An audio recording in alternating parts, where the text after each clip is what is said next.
128 to 111. That is really bad. The Raptors have now lost 14 straight games. 14 straight. You lose the words at some point to diagnose, detail, talk about a team that just refuses to win.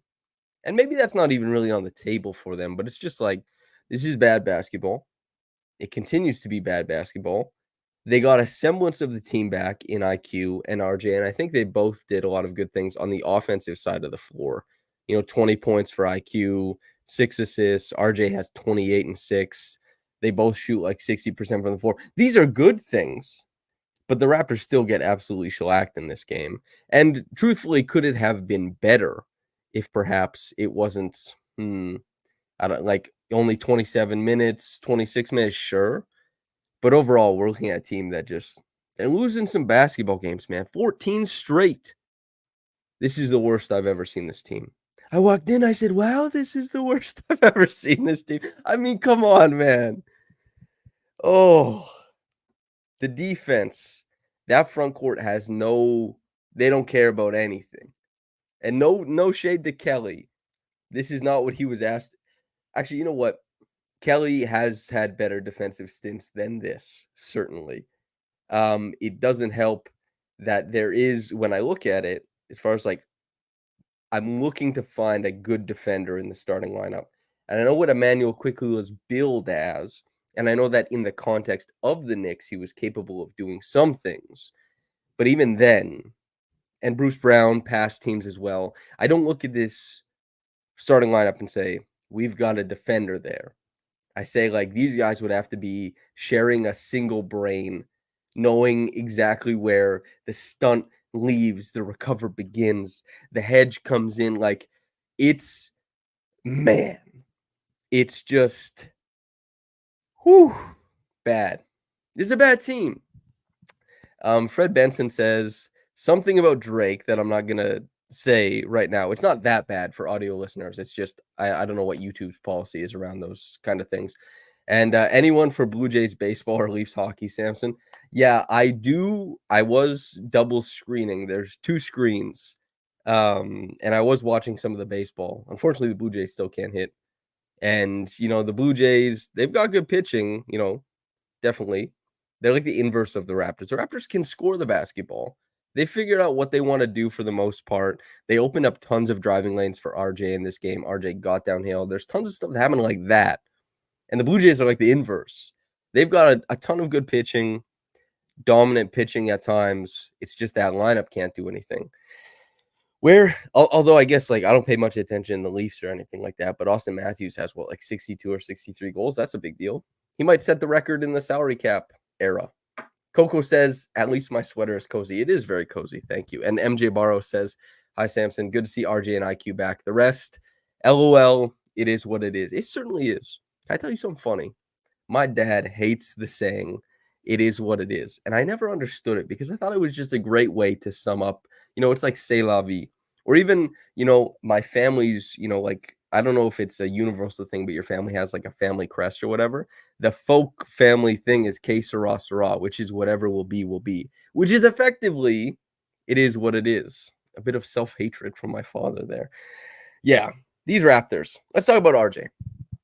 RJ, glad to see him back. For most people who play basketball at this level, that level, it is an immense part of their life. It's like a huge part of their life. And so I imagine there's a semblance of normalcy. That return is really good for RJ. And I hope that the time away was like everything that he needed to be. Obviously, what happened in his life is not something he recovers from quickly or if ever, right? Just you find your new normal. He's probably like walking that line better now being back with the Raptors. And he was awesome tonight. I think that he was just like very aggressive on the drive. And like those curved drives coming off of handoffs, 77 actions, which is the double drag screen, 2 screens, like a pick and roll above the break, all this kind of stuff. I think you look at it, you say, this is nice. This is a guy getting downhill. Cash a little triple, cash another one, work a little bit off ball. He fits in the offense really easily. Now, is he the salve on the back end? Is he the wing stopper the Raptors need? No, definitely not. But just seeing him go out there and get up 18 shots, 11 of 18 from the floor, 2 of 3 from downtown. The free throws are still maybe not hitting for him, but 6 boards, 6 assists. I thought that it was like that really professional approach that he's always been able to maintain. I thought that he was impressive in this game. And I'm almost like beyond critiquing singular players for how the defense is going, because like it's get ready, everybody, the feckless drop, but the defense is feckless. I don't know how they expect to muster it up. I don't know how they expect to like flip the switch on that end. At this point, it seems like that's a next season thing. They have like 8 games left to see as far as like, okay, are we building any type of, is this, are we building towards something? Are we developing stuff we're going to come in and do? Or, I feel like that's probably like not spring training, but training camp in September/October. That's what I would guess. The Raptors are just 14 games in a row bad. They were like 23 and like 37 or 38. They're now 23 and 52. I was asked a question when Scotty was still healthy, when BBQ was still a thing that was going on, like, do I think the Raptors could get to 30 wins? Egg on my face. I said yes. Actually, well, not really egg on my face. I think the team, if Scotty and they had been remotely healthy, Jakob as well, the Austrian barbecue, as it were, I think that they could have, but they just didn't. Everyone got injured. And now we're watching a team that they did get back RJ and Quickly. But the thing here as well is that the Raptors were losing games when RJ and Quickly were there too. And the defense does not look any better. Them's the breaks. I saw like people doing, a reaction podcast to the Blue Jays game where they got no hit. And I was like, damn, 8 minutes. And then I was like, you know what, man, maybe I could do an 8-minute. Matt Utley says, when are we going to start talking about March Madness more than the Raptors? You know what? I watched the games yesterday, and I saw a stat that the women's, Caitlin Clark versus Angel Reese, LSU and Iowa had a higher viewership than every MLB game last year, every college basketball game last year, every women's college basketball game ever, every ESPN college basketball game ever, every NBA game last year except for one, and I think it was every single college football game last year except for one. Jewel says 12 million somewhere. Matt Utley says 12 plus million. I thought it was like 12.3 million was what I saw. That's nuts, man. Those ladies pulled in everybody and they were hooping. Can't really say the same for the Raptors in this game. I imagine viewership is not probably not exactly what maybe the powers that be want it to be right now. But you got to build a better team, and that team has to be healthy. We'll see what it is or what it's going to be. But there will be a live podcast on Saturday around noon for anybody who's just around and wants to watch that. Myself and Trey will be talking about draft stuff. We'll do some Raptor stuff, but we are going to start prepping prospects, etc. And also Josh might hop on that one. Going rock climbing with Josh soon. I'm excited for that. These Raptors, let's talk about Quickly a little bit. Quickly, I thought really nice to see operating out of the pick and roll, getting downhill a little bit, and really, especially early on, getting to the 3-point shot, looking for it very aggressively. Now, of course, the way that the Lakers were guarding it, they changed their coverages and they were a little bit more aggressive on ball, especially getting the big, in most cases, Anthony Davis, to step out onto these things and then switching across other actions, right? So more aggressive. Quickly, who is a fantastic shooter, but is a little bit slower on the pole, needs to create a little bit more space. He's a guy who you can lower some of the volume that he's providing there. So I'm really glad that he got to the point where like he opens the game, starts killing it. Keep that there so you can get the defensive response. You get more reps against these more aggressive defenses where you have to, kind of stretch your legs as a playmaker, grow your game, all that kind of stuff. Manas Mishra says, L. We've got 14 of them, man. We need 13 more of them from you, brother. It's it's been a lot of that lately. Matt Utley says, "What's your take on this?" UConn NCAA men's coach said of Edey's potential in the NBA, "Quote: If there isn't a spot for Edey in the NBA, there's something wrong with the NBA." End quote. Would I agree? Yeah, I don't think like Edey is. I don't think Edey is like a lottery talent, but I have seen, especially like his fluidity guarding the pick and roll, how low he can get now. It's kind of night and day from where it was earlier in his Purdue career as an earlier Boilermaker, as it were. And I think that he's improved his fluidity a lot. He's still such a beast. And I maybe I'm leaning too far on like the halcyon days of big men in the NBA, but I have a hard time believing that Zach Edey can at least have 8 minutes of a game where he kind of changes the fabric of what the other team is trying to do.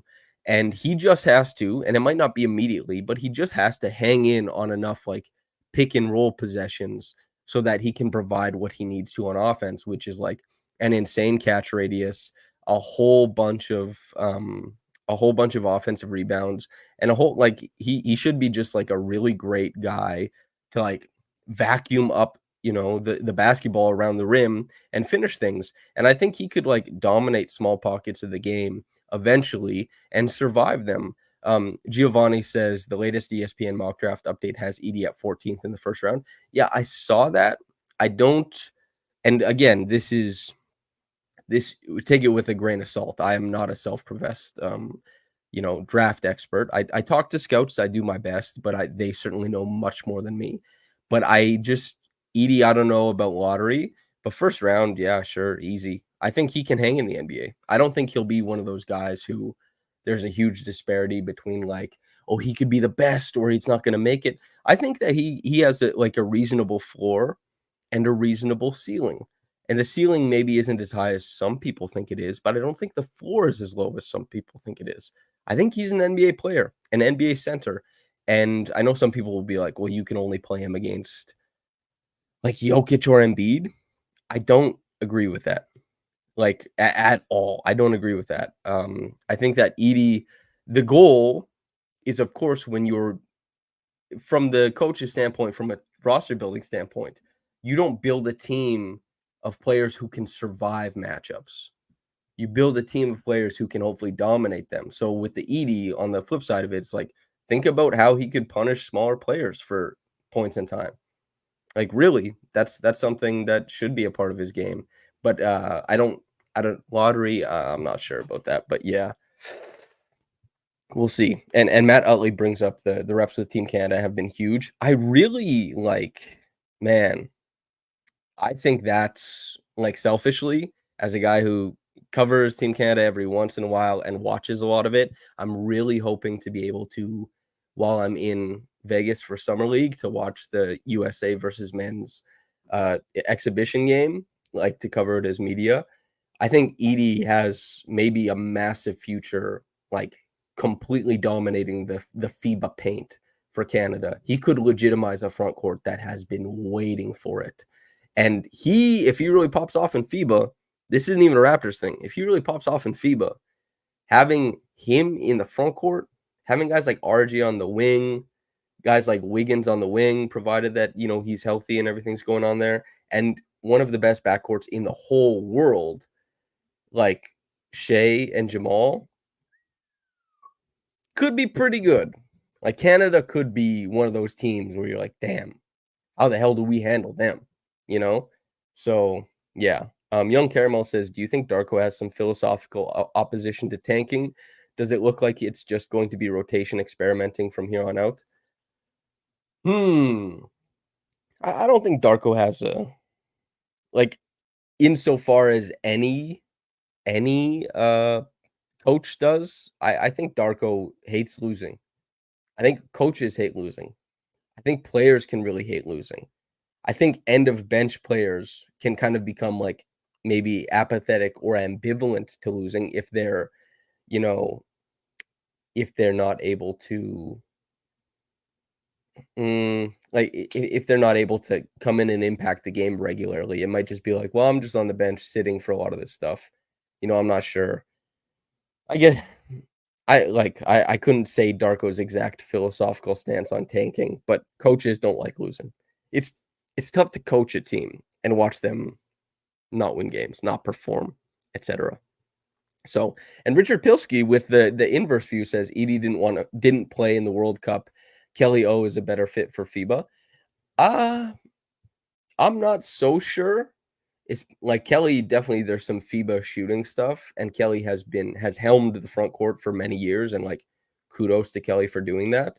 But Edie, like he didn't play in the World Cup because he's younger, and it's not as easy for him. But I'm saying like eventually, I'm not talking about the 2024 Olympics for what it's worth. I'm talking about like when I said in the future, like Edie, I think could be way better with Team Canada than Kelly might have ever been. And I do think Edie, ideally the version of his game uh, should translate to FIBA pretty well, if I had to guess, because it's just like the way you can hang out in the paint, the smaller floor, the goaltending rules. I think that's kind of where I'm at. But yeah, definitely not 2024. That's Kelly. It would be pretty crazy to move away from him, even if he's not like the sexiest option, especially when you're going against like some of the heavy hitters across the world. But yeah. Micah Zion says no one ever got a second contract for losing. That's correct. Darko and the team, more than likely, if guys want to be on the team and if Darko wants to be the one coaching it, there is a turnover point where they start winning these games. That's the approach they have to take. You can't plan on losing forever. I know like it became kind of fetishized, the idea of like tanking and losing. I even see people express that, that opinion in chat or on Twitter or in like Raptors Republic comment sections or anything like that. But the buck has to stop somewhere. There's a year where you stop losing.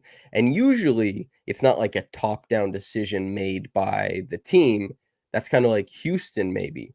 Houston is the inverse. They're the less likely road. They're like, we're sick of losing. We've been losing too long. Our players aren't learning important. Like the intangibles are all screwed up. It's fucked. It's bad. We're going to sign some guys who are going to help us win games. And they're over 500 right now. The West is really, really strong. So they might be out of luck, but they're building something there, and they had to spend money to do it. But the most common situation after lots of losing is like what we see in OKC. You have a guy like Shea who is just such a powerful motivator of winning, and you did a good job drafting around them. They haven't had to spend any money yet, but those are the guys who usually turn it around for you. And Scotty, I don't know if Scotty's ceiling is around Shea's because Shea will hang around the MVP conversation for what, like 8 years now. But Scotty, if he can get close to that, he's definitely a player. And I think he is a player who can kind of really never by yourself. It's a team game, but help turn things around. And that's like when you watch these games, as much as I've liked RJ's decision making and how he's like applied himself as a Raptor, 28 points on like 6 assists, 6 boards is tremendous.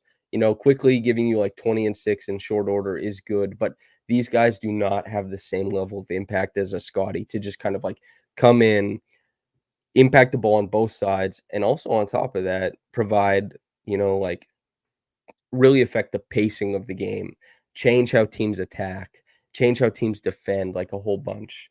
That's it's impressive to see RJ go for like 28 and 6 in these kind of loose games and some of these games where it's a little bit, the Raptors getting blown out, especially that third quarter, man, where the Raptors just like they had no answer for Anthony Davis, and that was really the unfortunate thing. And LeBron, he took 12 shots, he made 83% from the field, finishing with 23 and 9. D'Lo, he just got to orbit around the other guys, 25 points, 7 assists. Like the Raptors had a tough time keeping up with anything. Yeah, that's kind of what happened with the Raptors. And yeah, RJ, I'm waiting to see when the Raptors are good, how RJ fits the team then, and also when teams kind of load up on him more often, what it looks like when he's, watching or seeing a whole bunch of counters and what his response will be. Luca says Houston has a ton of young talent on top of those vets they brought in. Really nice pieces there in different positions, more than what the Raptors have. I agree with that. Yeah, I do. I think that Houston, they have a bunch of guys I really like.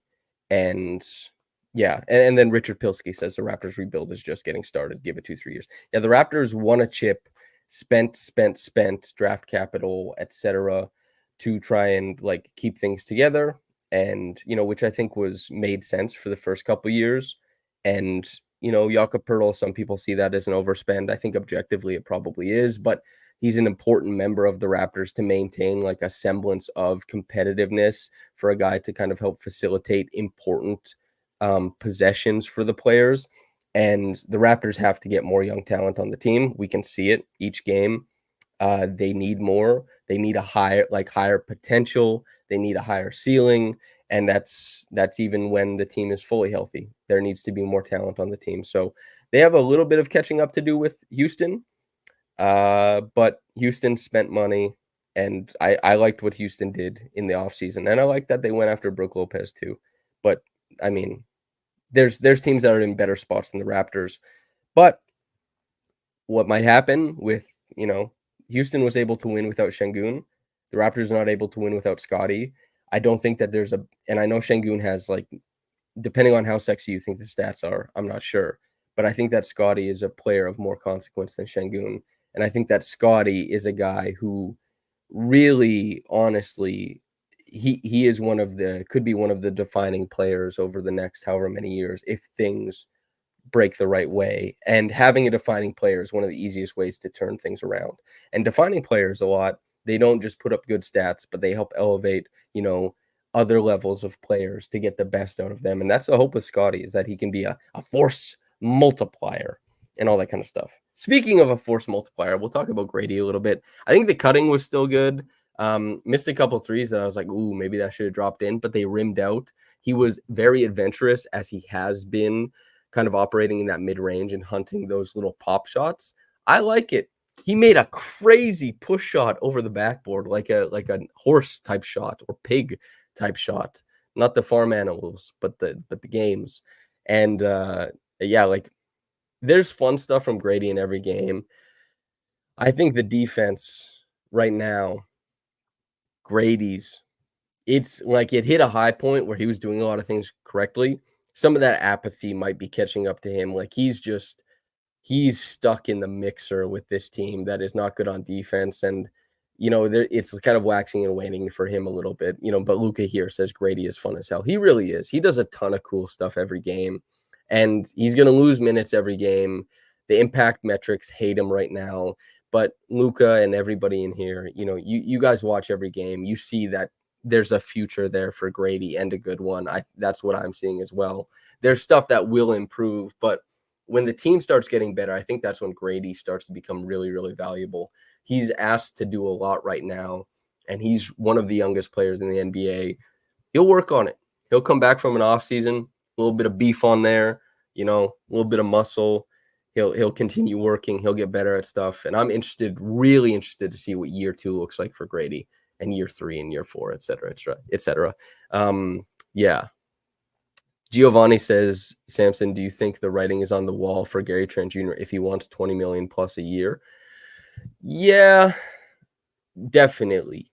He's not getting 20 million plus a year. I've written about this a couple times, but Gary's not getting 20 plus a year.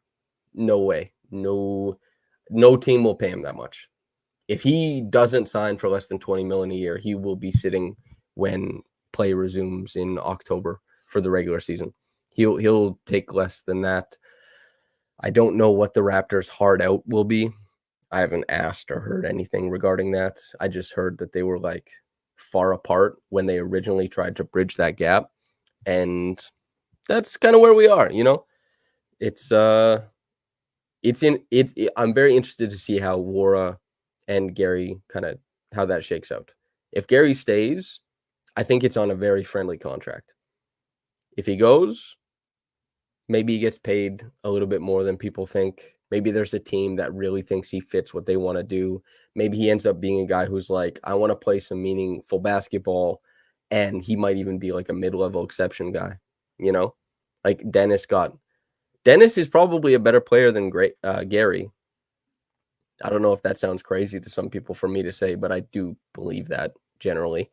And he got the mid-level exception, which some people think is an overpay for Dennis. And then on top of that, like Gary, I don't know how much Gary's going to get paid. I don't want to count his pockets. I hope he gets as much as he wants. And I just hope, people are happy with the contract on both sides that he ends up signing. Micah Zion says, wonder if he'd sign a 1 year for a good team and bet on himself. Yeah, that's the thing with Gary, like the defensive considerations and the fact that like you can't build out parts of the offense or hand him a bunch of possessions because you're not expecting any of that playmaking stuff to come from it.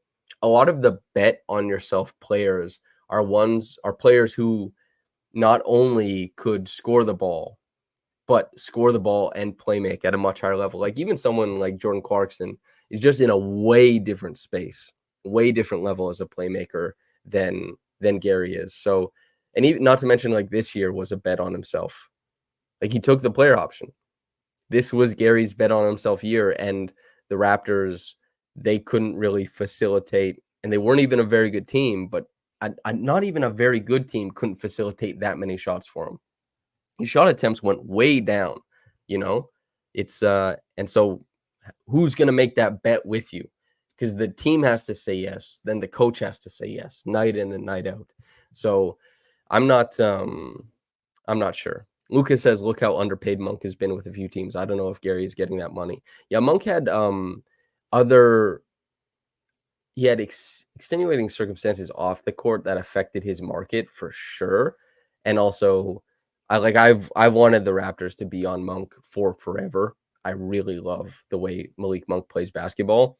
So it's not the best comp, but it is meaningful to say like there are better players who make less money, and that creates like a tough market for Gary. And also like teams have gotten pretty good at drafting that archetype, I guess we'll see, but all the best to Gary. He didn't play tonight. He wasn't, a factor in this game, but I think that he's been a very consistent player over the past handful of games. The Raptors are a team who have lost 14 in a row, and as they've been losing and as the team has been very injured, they have been looking to somebody night in and night out to absorb some of the volume that they need to like walk out a respectable team. And not respectable in like you win half your games, but respectable in like the other team feels like you're going to do something when you dribble the ball down the floor. And Gary provides a little bit of that pop. And also I think he's been like a tremendous leader in the locker room, and I think he's a good mentor, and I think he's really well liked. And any conversation I've had with Gary, I think he's been really forthcoming and thoughtful.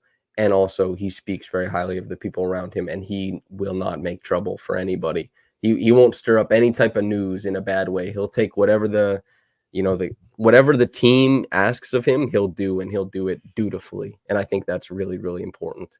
And commendable, because like not everybody does that at their workplace, and even in a high paying workplace, not everybody does that. But yeah, Raptors. We talked about this game that we just saw played for like 12 minutes, 28 minutes in. Oh yeah, I forgot to ask you the highest concurrent viewers, but make sure to like the video. It actually helps the video. It's good. Subscribe if you want. I think we're still trying to chase down like 11,000 subscribers. I don't think we hit it by this season. Maybe I'll do some good stuff, some video content over the summer, and we'll see how that grows and all that kind of stuff. But it's tough to grow Raptors channels with the team being so bad. Like, who would want to tap into this? And thank you to everybody who is tapped in. But, I do appreciate so much. It's just JD Hunt says, arrived late. Did I miss any dialectical materialism? Not yet. And Coco says, not content. I thought I was saying it with like R/S, sarcasm, rolling eyes, etc. Yeah. 30 minutes feels like good for the 14th loss in a row, right? We could probably leave it there. I hope that anybody who watched this game absorbed and enjoyed LeBron's presence in it, especially if anybody went to this one. I mean, it's cool to watch a guy who will be considered by at least a large swath of people to be the greatest to ever do it. I think like that's kind of where we're at. Yeah. Micah Zion says, "LL, you got to get KSI on now that they're Raptor sponsors, but please don't." And yeah, I had commented about this. I was like, I saw people talking about the Prime sponsorship, and I was like, as somebody who watches some YouTube, as like guys in my age range do, I was like, Logan Paul, I'm well aware of his history of like scamming, being like more than a scoundrel, all this kind of stuff. And like very aware of like just he's been irreconcilably greedy and scummy and like commit like crimes, like financial crimes, like and scams like young fans, that kind of stuff. And so I was like, well, I don't like that. I know KSI has been involved in like controversy. He's been like a creator for what, like 12 years or something. And every once in a while, like maybe something pops off, but I never saw anything meaningful. He seems funny to me. But I don't know. And Prime, I was like, well, is this good or bad? Seems kind of lame because of the Logan thing. But then also, it's like you think about like ownership, you think about sponsorships that the Raptors take. I see like you watch like a baseball game or something, and you see behind like at the backstop, you see like Lockheed Martin, advertisements, and I'm like, Prime is fine, like probably fine, right? RR says you bought this hat. For anybody who's wondering, the Frisco Rough Riders. This is a AA affiliate hat. RR messaged me and asked like for the link. I'm glad to see you bought it. Maybe we'll take a picture together someday wearing them. And also asks, has anyone actually ever drank Prime? And I've never drank Prime. I have a friend who drank it, and they said it tasted like the Rocket Pop or whatever, like the red, blue, white one from way back in the day. But I've never actually had it. So maybe it's good, maybe it isn't. A lot of people said it was not good. Richard Pilsky says, get your bag, Raptors, as well as seeing LeBron is worth the price of admission this late in his career, certainly. Because you want to be able to tell your kids, like, I watched LeBron, Nesta says, Samson, have you watched Idiocracy? They were far too accurate. Yeah. I love stuff that ages well, but then also you can see that like history kind of operates in cycles.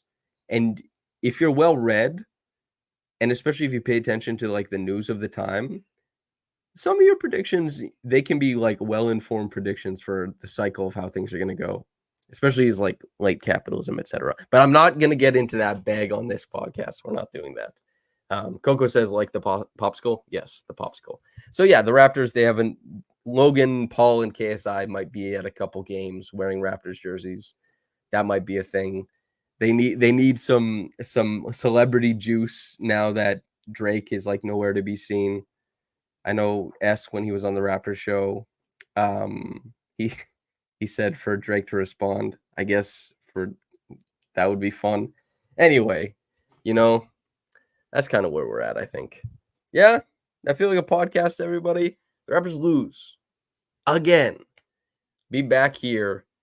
Stephen Liu says, Samson, do you think Zach Edey is a top 10 draft pick? I don't, but we talked about him for like 5 full minutes earlier in the podcast. So, that's so I have considered it, but there's the linear aspect for, the audio listeners. I know like this is kind of like a Twitch stream in that, it's like me responding and talking to people, but also it's not a Twitch stream in that it goes up on, like Spotify afterwards. And that's where most people listen to it. So who knows?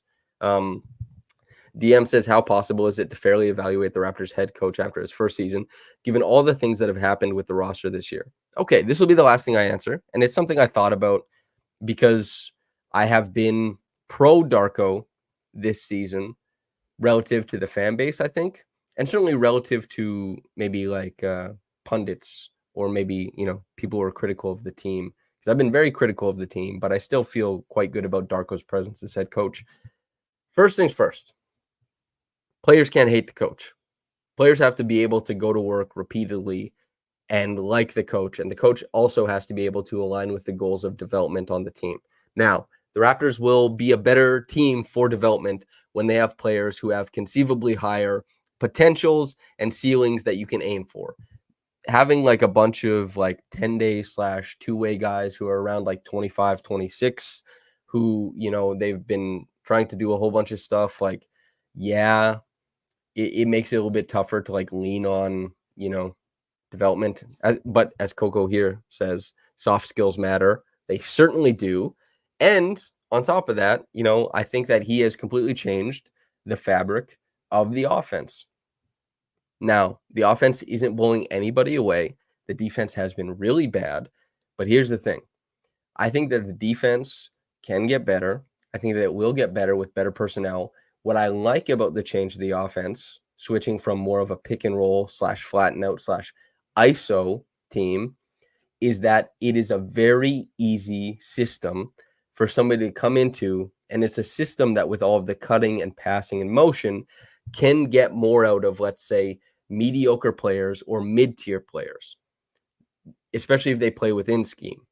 That's what the important thing is. So the Raptors will be like a more scalable offense in regular seasons of the future, and they won't rely on as much heroism from guys to like create all the time. And so that's what it's going to be. That's what I think is the most important thing. They pass the hell out of the ball, they cut a lot, they screen a lot. There is buy-in across the whole thing. And Scottie also fits into it well. And Scottie, I think, in the most idealized version of this team and the idealized version of Scottie, I think, go hand in glove. That's where I think it's most important that Darko, that he be like, I don't want to like give him too many pats on the back because the team isn't good. And while some of that's not his fault, it's like you wonder if maybe if there's room for this team to be better coached. There's always room to like improve rotations. There's room to improve, what you're doing game planning defensively. So I don't want to say like Darko's knocking it out of the park, but I do think that like there are some people who do like hashtag fire Darko, all that kind of stuff. I can't get there at all. I think that he's certainly coached the team and changed enough things to justify seeing like a good amount more of him. And then you see if you can make meaningful steps next year when hopefully you have a healthier team and a much clearer identity, because he's had to coach like 4 separate types of teams this season. And how can you expect consistency of the team when, from an injury and roster building standpoint, that just like wasn't afforded to anybody? The longest stretch of games they got was maybe like 26 or 27 before things started getting blown up. So that's what it is. Nameless says the first year for Darko is just to establish the culture, not win. I agree with that. JD Hunt says, I'm worried that if mid-talent players are a great value of for our system, we'll end up with a roster with too many mid-level and will be tied to the system. No, I don't mean it in that way. I mean to say, like, if there's a mid-tier player, like Kentavious Caldwell-Pope is like a really good example of that. He can really thrive in Denver, and he could really thrive around like LeBron and AD as well. And he's really elevated in those spots because those players and those systems can make things really easy for him to shine. And so a mid-level player becomes like that much better. Aaron Gordon is another guy who maybe not mid-level, maybe not mid-level, is a guy who is definitely more than mid-level, but is a guy who was much better in this system. And that means like your players are just better. And also, I don't mean to say that like this system is only designed for mid-tier players. You can always just flatten it out. 1-4 flat, 1-5 flat. You can run the pick and roll if you have the players to do it. You can always get to that spot. That's kind of where it's at, right? You can always go to that. The system being like one that includes like more cutting, more motion, and your automatics are a little bit more team involved. That makes way more sense to me, especially if like you have enough talent to sustain that and you don't have to like flatten out into an ISO to survive every game like the Raptors had to do for a couple years. It's the front office, they need to get way better players, of course, to climb the mountaintop. But on top of that, I think that the scheme that they've put into the offense means that they will get more out of lower end and mid-tier players in the future, which will lighten the load on the better players, especially during the slog of the regular season. And then, in the playoffs, it's mostly about talent. So that's kind of my expectation and hope and all that kind of stuff. Nameless said, I've got it all twisted, flipped, and backwards as far as like Darko and the winning thing. I don't know if I haven't expressed myself properly or the way I intend, but I think you and I see it very similarly, Nameless. If I just had to guess. But honestly, people pop into these things halfway through, and I am talking to everybody at once and treating it like they've been listening the whole time, which the audio listeners have been, which you have been. If anybody, before we get out of here, you want to like the video, subscribe, all that good stuff, please feel free. Helps the website, helps the YouTube channel, helps me through some form or fashion, I suppose. And that's the podcast, probably. Raptors lose 14 straight. We'll sign off with this from MSJ. We are in tank mode. That's the take here. We certainly are. Thank you for tuning in, and whether you got into this in the morning or at night, have a blessed day, and goodbye.